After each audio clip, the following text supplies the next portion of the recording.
नमस्कार, आप देख रहे हो होम टीवी भारत। बरेली से इस वक्त की बड़ी खबर सामने आ रही है। सीएमओ कार्यालय पर शिवसेना कार्यकर्ताओं ने जोरदार प्रदर्शन किया है। इस दौरान जमकर सीएमओ मुर्दाबाद के नारे लागे और स्वास्थ्य विभाग के खिलाफ गुस्से फूटा।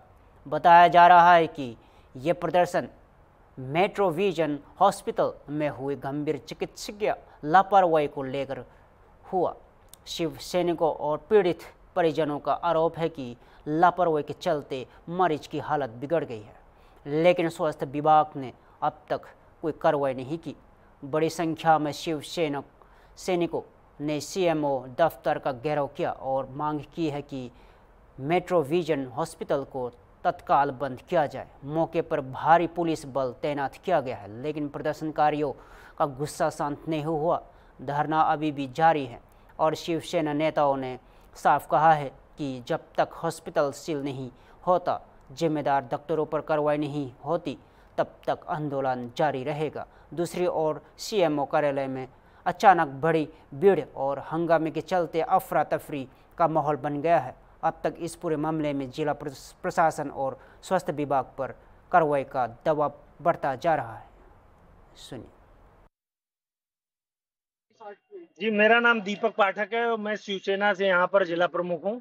किस तरीके का ये धरना प्रदर्शन कर रहे हैं, किस कार्रवाई की मांग कर रहे हैं? देखिए, इस माह 2 तारीख को हमारे कार्यकर्ता भाई धनपाल जी, इन्होंने अपनी पत्नी का पित्त का ऑपरेशन कराने के लिए मेट्रो विजन अस्पताल में लेकर के गए। शाम को एडमिट कराया वहां पर, और एडमिट कराने के बाद शाम को इनको एक इंजेक्शन लगाया गया, और वो इंजेक्शन किस तरीके के लगा कि इनका पूरा हाथ सड़ गया।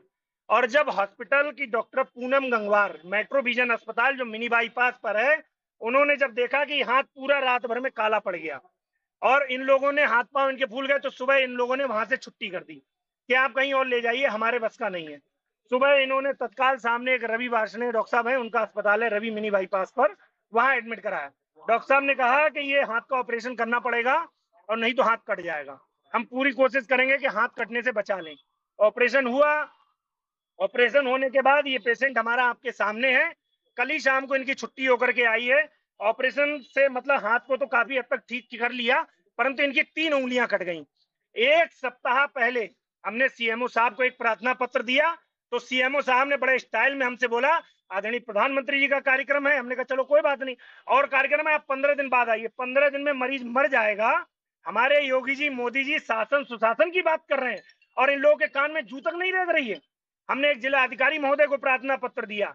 मजबूर होकर के उस हॉस्पिटल पे अभी तक कोई कार्रवाई नहीं हुई। किसी ने वहां बात करने की कोशिश की तो अस्पताल की तरफ से ये बताया गया कि हमारा सब मामला निबट गया, और पूनम मैडम के डॉक्टर विजय कोई है यहाँ पर सरकारी अस्पताल में होंगे, वो उनके भाई हैं, उन्होंने सारा मामला सेट कर लिया। तरीके की मांग कर रहे हैं आप लोग? देखिए, इनको जो इनके साथ अंग भंग हुआ है, हम सबसे पहले इस पर मुकदमा लिखवाएंगे, और ये अस्पताल अगर सील नहीं होगा तो शिवसैनिक यहाँ भूख हड़ताल पे बैठेंगे।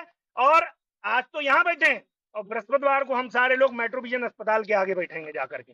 या तो सीएमओ साहब 24 घंटे के अंदर कार्रवाई सुनिश्चित करें, अन्यथा शिवसैनिक क्या करेगा ये समय पे पता लगेगा। क्या लगता है जिले में और भी ऐसे संस्थान चल रहे हैं? बहुत बहुत बुरी स्थिति है। भ्रष्टाचार व्याप्त है शहर में। झोला छाप डॉक्टरों की अंधा पैसा बंधा हुआ है सीएमओ ऑफिस में, उनका पैसा आता है। अब मैं धीरे धीरे सब चट्टे खोलूंगा ना इनके, मुझे मिल गए इनके डिपार्टमेंट के कुछ 4-6 लोग इन्हीं के खास, मैं उन सब के चिट्टे खोलूंगा। और कई हॉस्पिटलों से इनका परमानेंट उगाही है, उसका फिक्स है कि इतना पैसा जो है वो हर महीने आना ही आना है। कुछ भी करो, मरीजों को मार दो, कोई मतलब नहीं। लेकिन इस मामले में आदरणीय सीओ थर्ड साहब पंकज श्रीवास्तव साहब ने एक बहुत अच्छी भूमिका निभाई। उन्होंने जब हमने प्रार्थना पत्र कप्तान साहब को दिया, उनके पास जांच गई, उन्होंने हॉस्पिटल प्रबंधन को बुलवाया और बुलवा करके डांटा और कार्रवाई का आश्वासन दिया। बट उनका भी कहना यही है कि जो सीएमओ ऑफिस से हमारे पास कार्रवाई होगी उसी के संगत धाराओं में हम आगे की कार्रवाई करेंगे। लेकिन सीएमओ साहब तो पता नहीं कौन सी नींद में सो रहे हैं। अब आज पता लगेगा कौन सी नींद में सो रहे हैं। मैंने 2 तारीख को अपनी सास को, मेरा नाम ओम बाबू है। क्या मामला है बताइए? मामला ये है, 2 तारीख को मैंने अपनी सास को मेट्रो विजन में एडमिट कराया था। उसके बाद उन्होंने इसमें इंजेक्शन कौन सा लगाया ये तो सर हमें नहीं मालूम कौन सा लगा। उसके बाद तुरंत इनका हाथ नीला काला पड़ने लगा। उन्होंने रात भर ट्रीटमेंट करा उसका। जब रात भर ट्रीटमेंट कुछ उनका सुधार नहीं आया तो सुबह 4 बजे के बाद मुझसे उन्होंने कह दिया कि बड़े हॉस्पिटल में आप ले आइए। उसके बाद मैंने 3 तारीख को रवि हॉस्पिटल में दिखाया गया और उन्होंने कहा तुरंत इनका ऑपरेशन होगा वरना हाथ काटना पड़ेगा।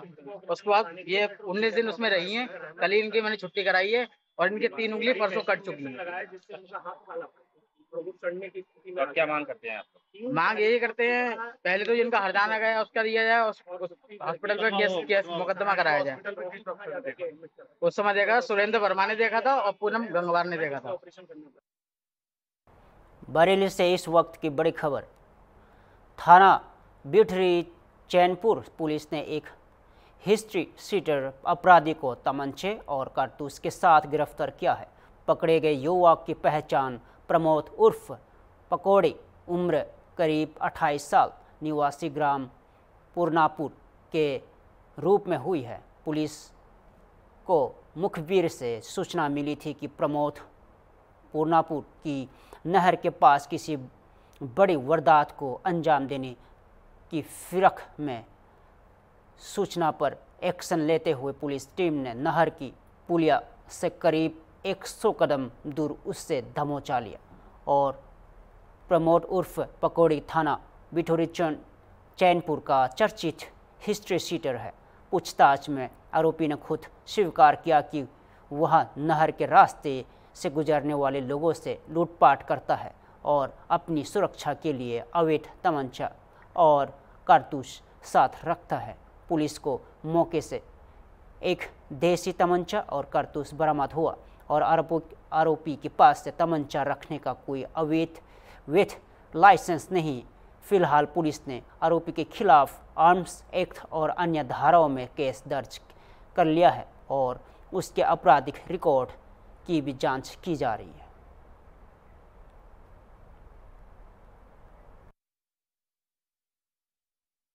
वरिष्ठ पुलिस अधीक्षक महोदय के निर्देशन में अपराधियों के विरुद्ध चलाए जा रहे अभियान के क्रम में यह सूचना डेवलप हुई कि थाना अलीगंज क्षेत्र अंतर्गत 2 व्यक्ति अपनी गाड़ी से एनडीपीएस से संबंधित प्रतिबंधित पदार्थ की सप्लाई देने के लिए किसी व्यक्ति को जा रहे हैं। आवश्यक एहतियात बरतते हुए पुलिस टीम मौके पर पहुंची।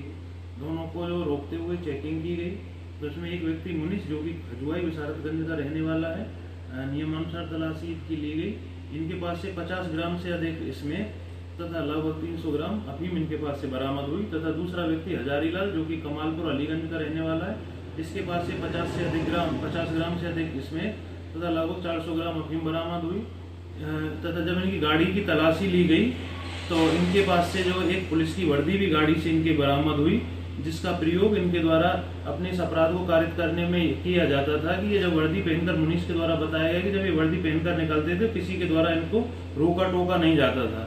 इस तरह इस संपूर्ण जांच में इनके पास से संपूर्ण तलाशी में इनके पास से लगभग 100 ग्राम से अधिक इसमें एवं 700 ग्राम अफीम बरामद हुई, जिसकी अंतर्राष्ट्रीय मार्केट में कीमत लगभग 30 लाख रुपए है।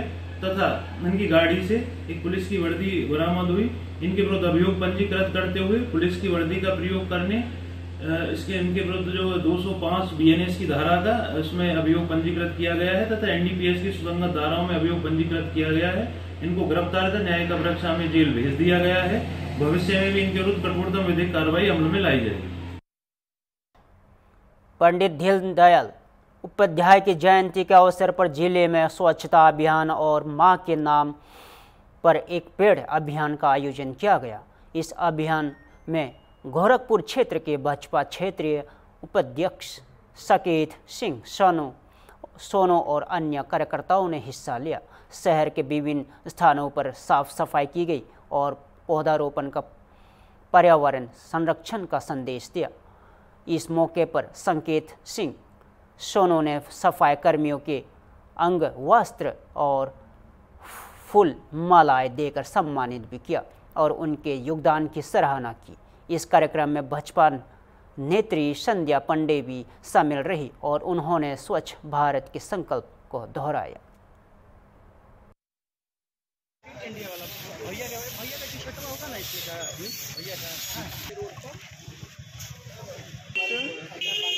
सोनू स्वच्छता पखवाड़ा के तहत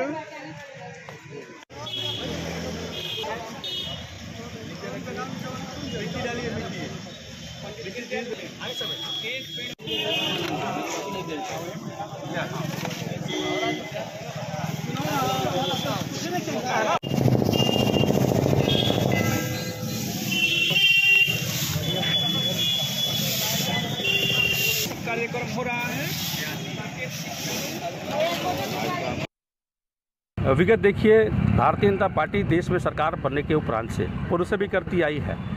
17 सितंबर से लेकर 2 अक्टूबर तक सेवा पखवाड़ा का ये अभियान भारतीय जनता पार्टी ने तय किया, जिसके निमित्त 17 सितंबर को आदरणीय देश के यशस्वी प्रधानमंत्री नरेंद्र मोदी जी के जन्म दिवस के शुभ अवसर से लेकर और महात्मा गांधी और लाल बहादुर शास्त्री जी की जयंती तक जो एक यात्रा तय हुई, उसमें 25 सितंबर का तारीख हमारे भारतीय जनता पार्टी के जनसंघ के हमारे प्रमुख संस्थापकों में से साथ में रहे श्यामा प्रसाद मुखर्जी के साथ सन 1951 में जिस प्रकार से जनसंघ की स्थापना हुई, एक राष्ट्र नेक राष्ट्र, स्वदेशी अपनाओ विदेशी भगाओ, स्वदेशी वस्तुओं का उपयोग करना, समाज के अंतिम व्यक्ति का उत्थान करना, अंतर्उदय का अभियान जो आदरणीय श्रद्धेय हमारे दीनदयाल उपाध्याय जी का स्वप्न था, उसको भारतीय जनता पार्टी की सरकार आदरणीय नरेंद्र मोदी जी के नेतृत्व में जो पूरा कर रही है, उसी संदर्भ में सेवा पखवाड़ा का ये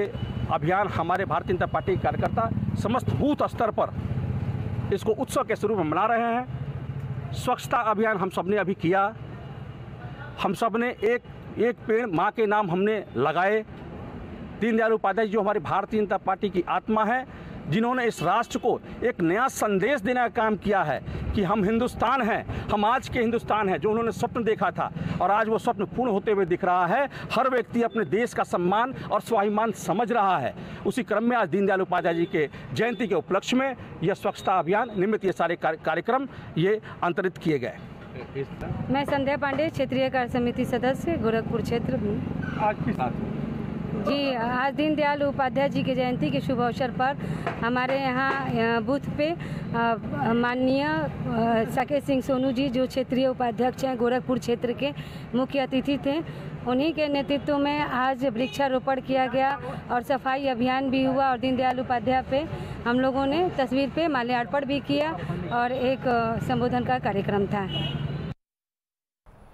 बरेली से जुड़ी एक अहम मांग सामने आई है। अखिल भारतीय हिंदू महासभा बरेली मंडल ने जिला प्रशासन को ज्ञापन सौंपा है, जिसमें बदायूं रोड स्थित कर गैना की पुरानी और नई दोनों बाजारों को साथ साथ लगाने की अनुमति की मांग की गई है। संगठन का कहना है कि इस बाजार में दूर दूर से किसान अपनी उपज लेकर आते हैं, लेकिन नियमों में अचानक बदलाव से उन्हें भारी दिक्कतों का सामना करना पड़ रहा है। बताया गया है कि पुरानी बाजार पिछले 8 से 10 वर्षों से लगती आ रही है, जबकि नई बाजार में को हाल में अनुमति मिली थी। अब जिला पंचायत द्वारा एक तरफा व्यवस्था बदल दी गई है, जिससे किसानों और व्यापारियों में रोष है और हिंदू महासभा ने प्रशासन से मांग की है कि दोनों बाजारों को एक ही दिन लगाने की अनुमति दी जाए या फिर नई बाजार को भी सप्ताह में 7 दिन संचालन की अनुमति दी जाए। संगठन ने चेतावनी दी है कि अगर किसानों के हितों की अनदेखी हुई तो वे बड़ा आंदोलन करने को मजबूर होंगे। क्या नाम है सर आपका? पंकज पाठक, हिंदू महासभा मंडल अध्यक्ष बरेली मंडल। सर आज कैलगेट पे आने हुए, क्या है पूरा मामला?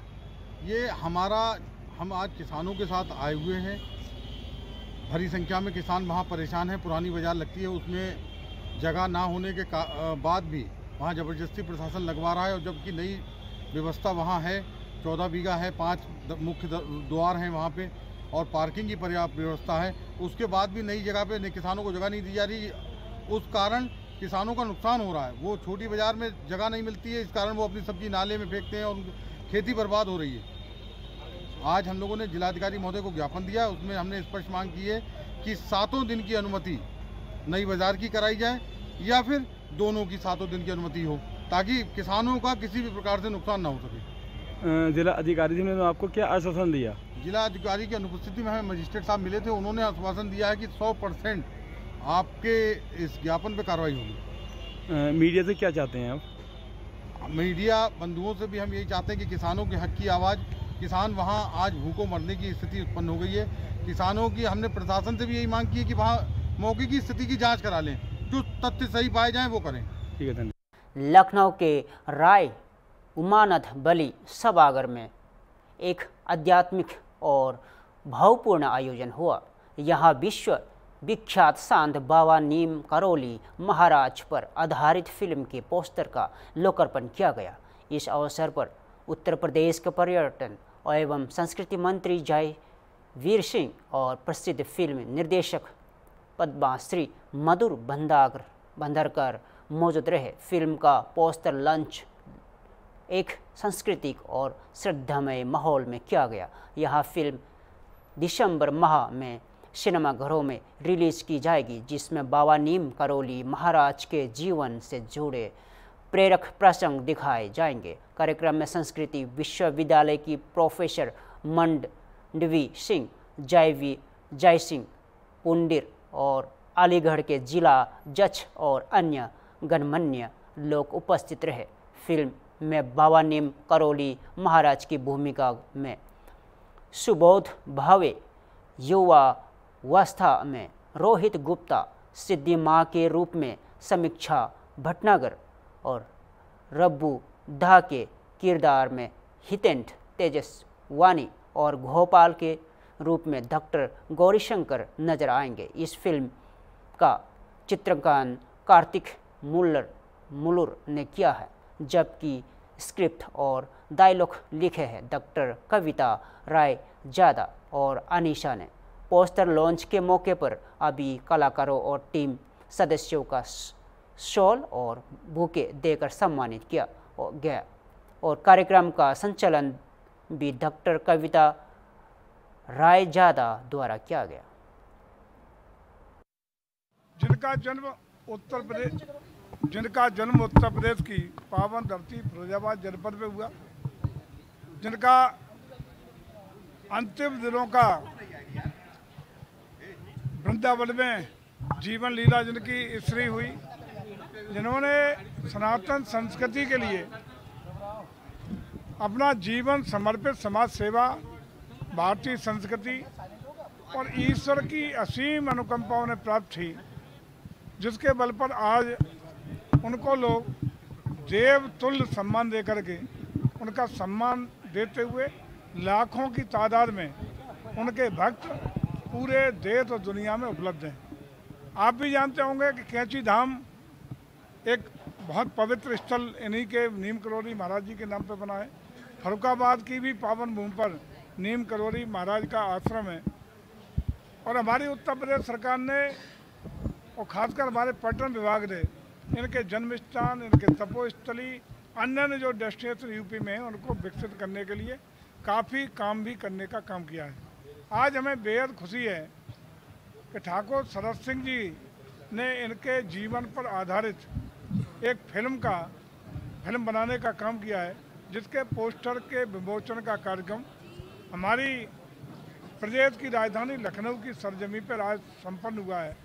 इसके लिए मैं शरद जी को, उनकी पूरी टीम को, जिन्होंने इसमें विभिन्न तरीके से अपना प्रतिभा करके इसको बहुत ही आकर्षक बनाने का, बेहतरीन बना करके पूरे देश और विदेश में एक ऐसा आयाम दिया है जिसको लोग पसंद करेंगे, जिसको लोग महसूस करेंगे और बाबा नीम करोली महाराज जी की पुनः नई यादों को, उनके कृतित्व को, उनके व्यक्तित्व को नई ताज़ा छवि एक प्रस्तुत करने का ये फिल्म काम करेगी।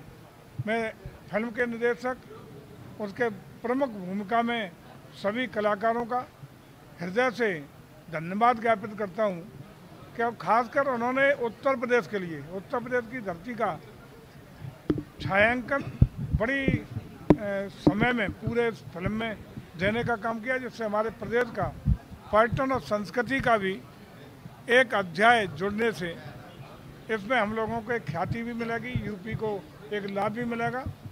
और मैं पुनः पूरी टीम को, भाई शरद जी को और उनकी पूरी टीम को इस लखनऊ की सरजमी पर पोस्टर विमोचन के अवसर पर बहुत बहुत उन्हें बधाई देता हूँ, शुभकामना देता हूँ कि बाबा नीम करोली महाराज के नाम पर बनी ये फिल्म एक नई क्षितिज पर छाए, हर लोग, हर व्यक्ति, उनके बाबा के भक्त और अन्य जनमानस में हमारी सनातन संस्कृति, परंपरा, जीवन आदर्श और जीवन मूल्यों को पुनर्स्थापित करने में ये फिल्म महती भूमिका निभाए, ऐसा मेरा विश्वास है। जैसा कि देखा गया है कि बहुत से लोग जो निम्न करोड़ दावा नहीं पहुंच पाते हैं, वो लोग अब घरों में बैठ करके उनके पूरे जीवन काल को देखेंगे, इसको कैसे देखेंगे? निश्चित रूप से ये बड़ी उपलब्धि भाई शरद जी की रही है, जिनके प्रयास से जो लोग कैंची धाम नहीं पहुंच सकते, नीम करौली महाराज के अन्य अन्य डेस्टिनेशन पे दर्शन करने नहीं जा सकते, घर बैठे पूरे जीवन के कृतित्व व्यक्तित्व पर उनको पूरी जानकारी मिलेगी, उनका श्रद्धा का भाव बढ़ेगा और सनातन के प्रति एक जागृति बनेगी। इसके लिए पुनः एक बार शरद जी को बधाइयाँ। प्रधानमंत्री ने जीएसटी में बड़ी राहत दी है नवरात्र में और दशहरे को देखते हुए। देखिए, शारदीय नवरात्रि के पहले दिन से और दीपावली के पावन मौके पर जो पर्व का ये त्योहारों का जो शुरुआत हुई है, एक बड़ा तोहफा पूरे राष्ट्र के आम जनमानस को, मध्यम वर्ग हो, गरीब वर्ग हो, कोई भी हो, आम जिंदगी से जुड़े हुए टैक्सेशन में एक नई परिवर्तन करके, सस्ता करके, शून्य करके, स्लैब में कमी करके ऐसा तोहफा दिया है जिसके लिए आज पूरा देश कृतज्ञ है। मध्यम वर्ग को, गरीब हो, व्यापारी हो, उद्योगपति हो या आम जनमानस हो, इससे सभी लोग लाभान्वित भी हो रहे हैं और पूरा देश इसका स्वागत कर रहा है। मोदी जी को, उनकी टीम को और भारत की सरकार को, भारत के वित्त मंत्री जी को बहुत बहुत जनमानस इसके लिए कृतज्ञता व्यक्त कर रहा है और पूरा देश कृतज्ञ आभारी है। लखनऊ के राजभवन में आज एक भव्य और प्रेरणादायक आयोजन हुआ।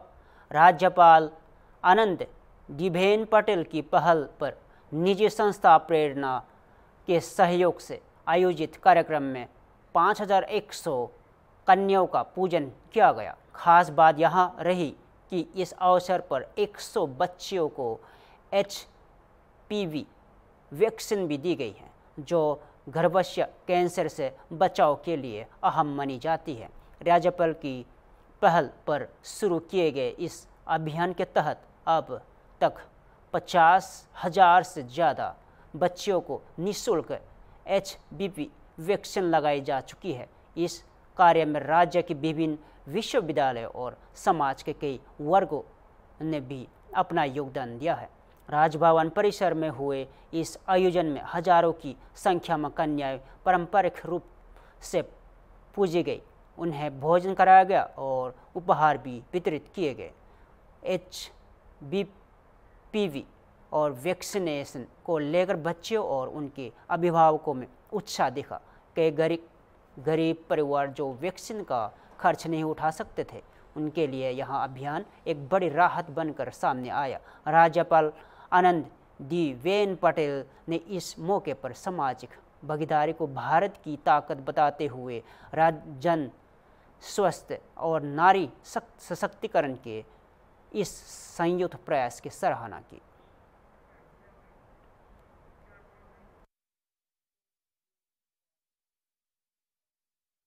फिलहाल के लिए इतना ही। ताज़ा खबरों के लिए देखते रहिए होम टीवी भारत।